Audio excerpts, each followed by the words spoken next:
Hi everyone, I'm Alice Cash. I'm the social media manager for Jubilance, and today I have Eva Ting joining me. Hello, everyone. Eva is originally from China and has come to New York for interior design school, which is amazing. Actually, right across the street from where we are. Okay. Yeah, so welcome. Thank you for being here. Thank you for having me. Yeah, can you talk a little bit about why you decided to come to New York? Yeah. Basically, it's for attending school here, interior design school. Yeah. Oh, that's awesome. Yeah, what are the biggest differences that you've seen between New York and China? Well, it depends on which city that you compare with New York. Actually, prior to coming to New York, I was working in Shanghai for 6 years. So if you compare these two cities, it's quite similar in some way, but New York is of course even more diversified, and also here I'm the minority. Yeah, that's the only difference for me.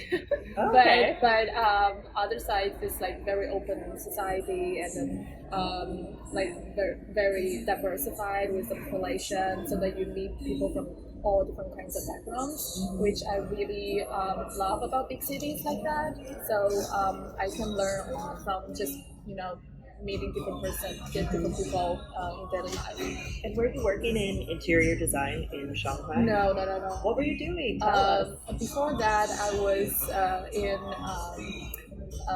Starwood Hotels and Resorts in hospitality. I was doing human resources, employer branding for a while. Yeah, that's so interesting. And what really drove you to pursue interior design? I guess after a while in the corporate, you will feel like because the company is so big, everything is so sliced up, and then for very detailed portion of work that you're touching every day. It's like once you get used to that, you will feel there's no challenge anymore.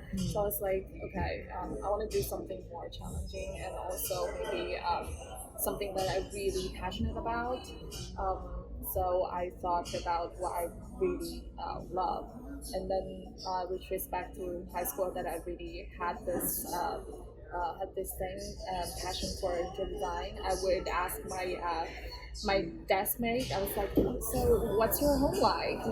And then kind of invited myself to her place just to check out what's see in. how you designed it. Yeah, that was kind of awkward for her, but yeah, that's the story that I showed my passion about the side, and then I decided to switch my career to this. Yeah. That's amazing. And so, where do you think are the best places to look at interior design in New York? Best place? Yeah, where would you go if you wanted to just see a great design? Oh, if you're talking about just the general style, or well, actually in New York City you can see a lot of styles just rising at the same time. You can see that just by bar hopping, or going dining out in different restaurants, and then that's kind of like part of really fun part of my personal life, that I would just go and go to different bars and restaurants, check out different styles and from different design companies, and also some historical side as well. Yeah, like Okay. they have really good historical styles that were actually a lot of design firms, and then nowadays there's new firms that they draw inspiration from. Yeah. What is your favorite style? Would you say modernism, or I don't even know what the styles would be. Rococo. Yeah, you are on it. Okay. Yeah. Well, I think historical styles maybe mid-century, actually more that's close so to modern nice. style. Mid-century is one of my favorite, because baroque or rococo is like too much carving, or Yeah. like very luxurious, and now I think mid-century and modern style actually is more eclectic in many ways, because the world is way more connected than before. So that's why those designers also have a lot of different information from all parts of the world, so that they can sort of have their own style without any definition to it, like very eclectic. I like that. If you have you ever been to the Big Man Hotel? No, I haven't. It's in downtown. It's a Oh, really okay. nice landmark hotel. Oh, You have to wait, check is it that the out. one that like it overlooks the whole lobby? Yes. Oh, okay. Yeah, that one yeah. is very I've just seen it in eclectic. pictures. Yeah, Okay. and then the designer that he has this storytelling thing of the hotel. Like when he designed it, he wants to be this hotel to be like a home to travelers. So it's like every piece that it looks like some traveler brought it back from different parts of the world. Okay. And it's really nice. Oh, that's so I interesting. recommend it. Yeah. So you said that you're graduating in May. What do you want to do after that? After that, I think one of my plan is that go back to China. I work for a small or medium design firm in Shenzhen, and then kind of see what's on the interior design market in China right now, because in China I've never really get into this industry before. And then after that, I want to start my own. Yeah, so That's whatever awesome. You I should. learned. Yeah, can you talk about? I was curious about that. Like, what are the differences between interior design here versus in China? Are there different like styles that are important, or things that stand out?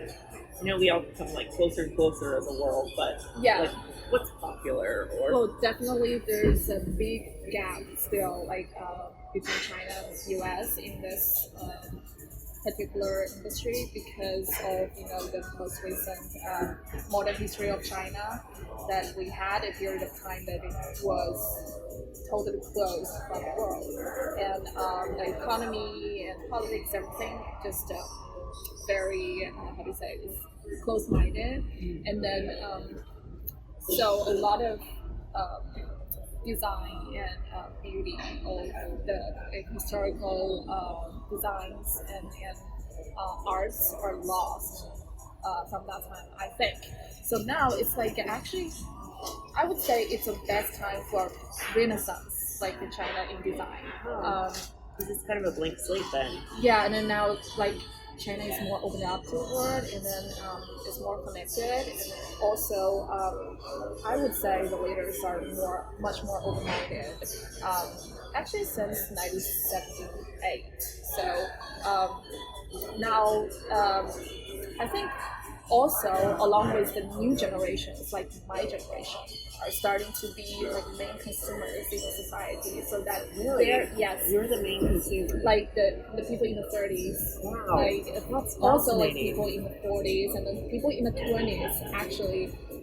Are rising up to be those Yes, consumers. yes, like they Huh. are growing up. Yeah, so they would drive the taste of the society a little bit as well, because they grew up on the internet, so they accept a lot of different styles, and they are followers of Justin Bieber, or like it's one world. Yeah. So they're more agreed to the international different kind of styles that they have their new taste of coming up, which is so different than their parents' generation. Like my parents, they didn't care about interior design at all. They don't think that's a thing.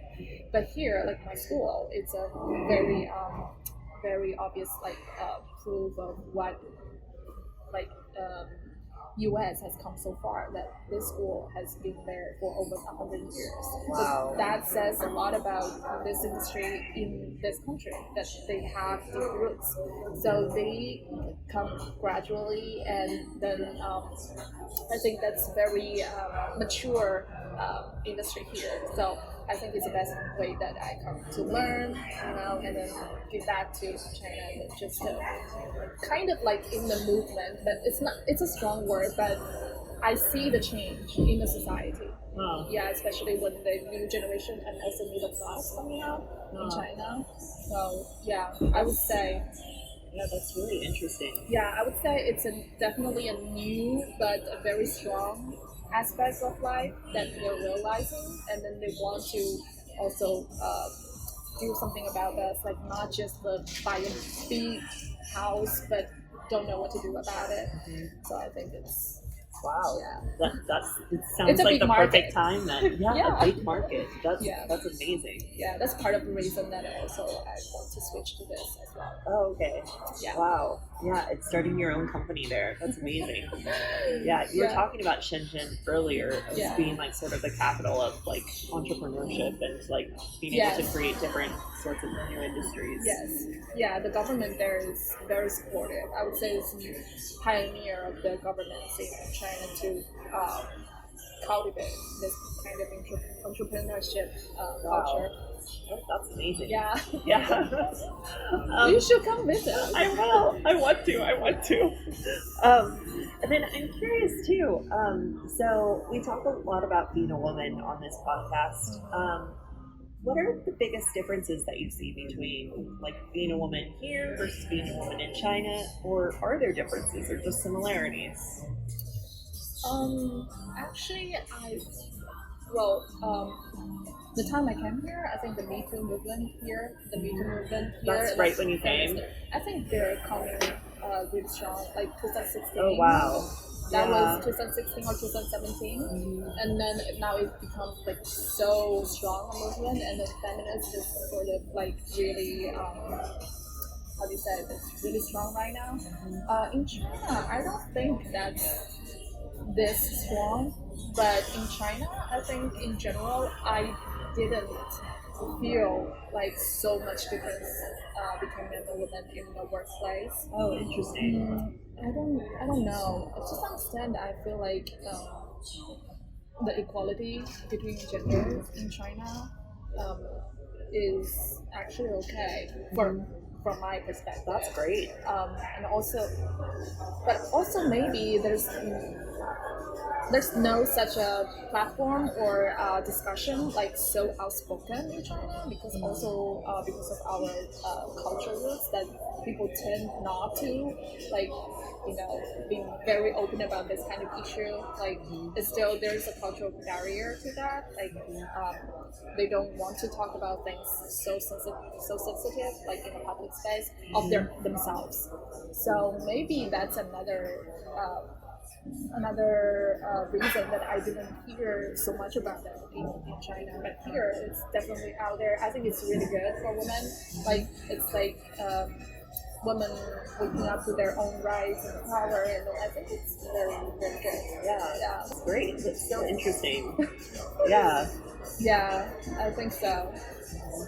And if you had one piece of advice to give to any woman that you just met on the street, what would it be?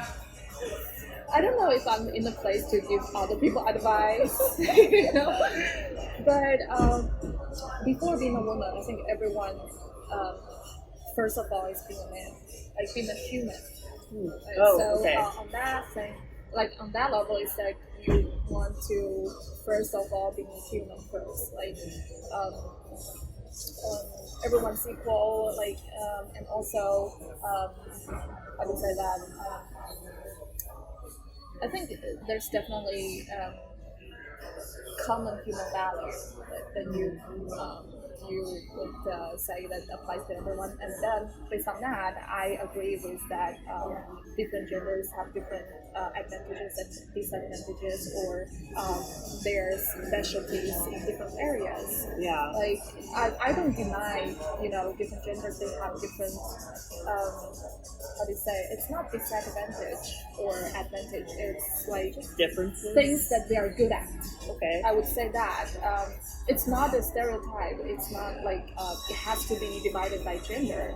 Also, it depends on different person to person. Like some women, they're good at basketball, right? So go for it. No one can deny their ability to do that. So just the idea of being human. Yeah. I would say just realize what you're really good at and then go for it.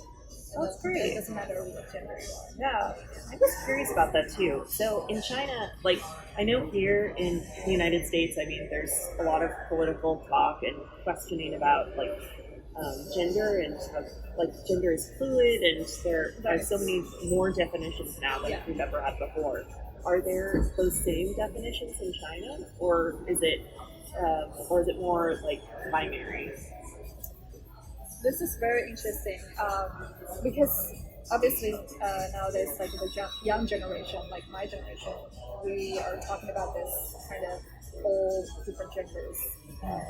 Like there's no And I think barriers that's at here all. too. It's just our the generation. that we were accepting the fact that we do have different genders. But in the higher leadership in the government, because there are a lot of cultural things and a lot of different values that's from thousands of years of history that we are considering. So they are not putting this out as a discussion in the public from their level. But they don't block people who are talking about that in the society. That, you can still talk about it, but there's just no policy like, same-sex marriage is not approved yet in China. But I had a friend who used to work for the very high level administration in the central government. That she used to work that as one of I don't know. It's like they have panels, but they were talking about it. Like the leadership, they were talking about same-sex marriage, and they were talking about when is it appropriate for us to really put it out, in front of the public, because they have to consider the older generation's reactions as well. Oh, interesting. So they're just trying to find a way to deal with this, unbalanced,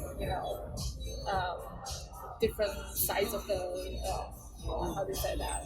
The way it's different. Yeah. They have to consider so many things. Yeah, that's interesting. Yeah, but they're not putting that out right now. But they're talking about they're it. starting to talk about it. They're not just pretending they're not hearing anything. That's just not the way to do this in society. So yeah, great. And when do you get to go back to China next?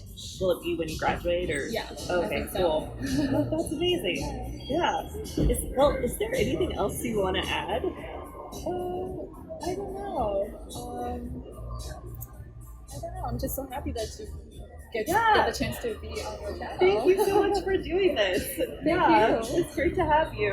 Yeah. Thank you for having me. Thank you.